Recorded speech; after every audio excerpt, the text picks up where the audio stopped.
me, she learned this music from reading, and it is truly magical, which is going to be the theme of our lesson on key signature. And this comes right after our lesson on the clef sign and the staff. The goal for part 1 of our 2-part key signature lesson is to draw and describe a flat, a natural, and a sharp sign.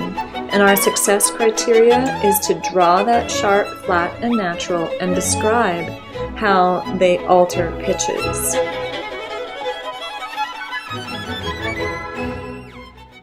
Before we dive into the key signature, we'll need to know what the elements of a key signature are. And those are the flats, sharps, and naturals.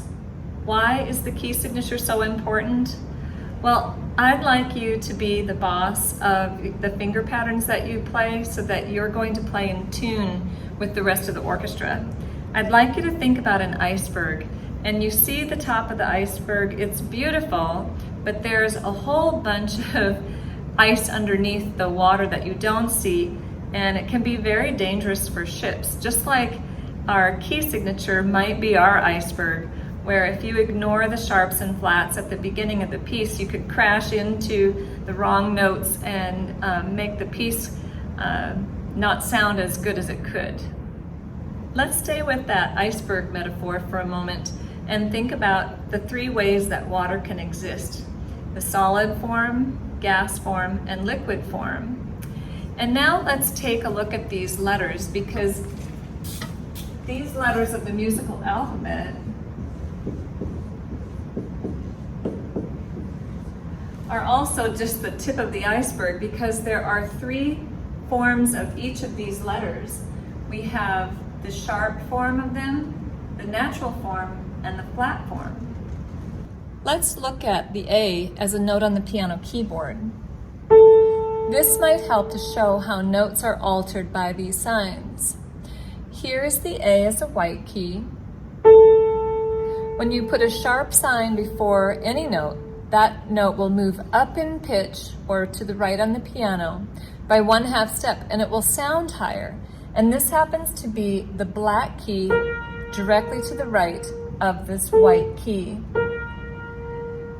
But if you go 1/2 step below this A white key, you land on A flat, which is the black key directly to the left, and it sounds a 1/2 step lower. The way that would work on the viola is, let's say that we went to an A. The A on the piano would be the open A. So let's choose the one on the G string, first finger.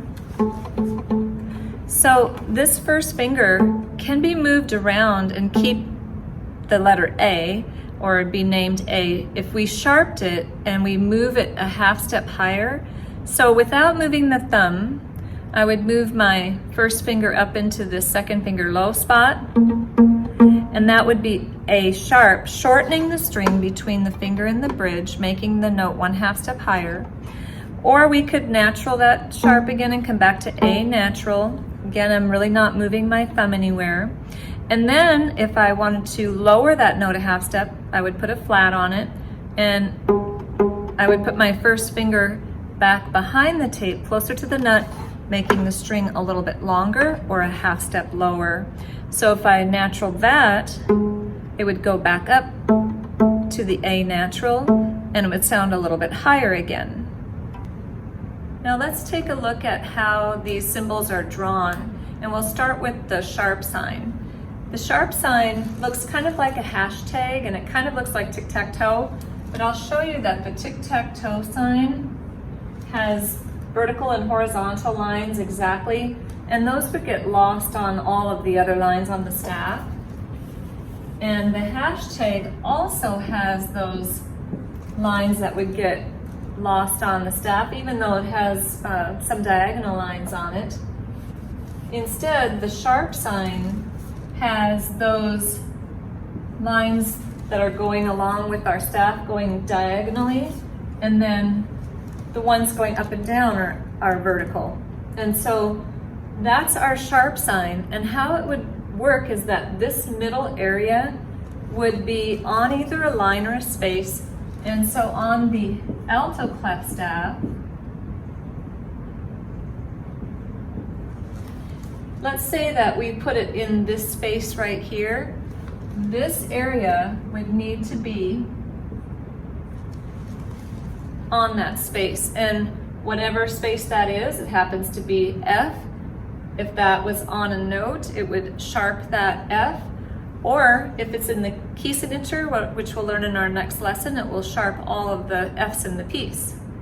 The way you draw a flat sign is like a lowercase b, but with the bottom squished up a little bit, and this is the place that is going to mark what is flatted on this. Or let's say that we have a note somewhere on the staff, and we could put a flat sign to flat this note. Well, this happens to be an E. If we want an E flat, we're going to use this, but that area of the flat sign needs to be on that line in order to name that note. The natural sign is an interesting drawing where it kind of reflects the way that it works. You know, sharps make notes go higher, flats make notes go lower, and the natural, when you cancel out one of those, can really move a note either way. And so you're going to draw it like this, where we kind of have two opposite things happening. We've got sort of the letter L here and the number 7, and that creates a box in the middle, which then is used to cancel sharps or flats on whatever line or space that thing is on. Now I'm hoping that you'll be able to meet the goal of our lesson. That was to draw a sharp, a flat, and a natural, and to tell me how they move notes around. And so just to review, we've got our sharp that looks like 2 vertical lines with 2 diagonal lines across, and they make notes go a half step higher. The flat looks like a squashed B, and those flats make notes go a half step lower. And then the natural sign can go either way. It cancels out the sharps and the flats, and you draw it kind of like an L and a 7, so it's giving you that signal that it could make a note go either way. And so now we're at the point where we can move on to our key signature, where we might call these accidentals. And that's where our magic happens, and the next lesson then we'll meet you on part 2 for key signature.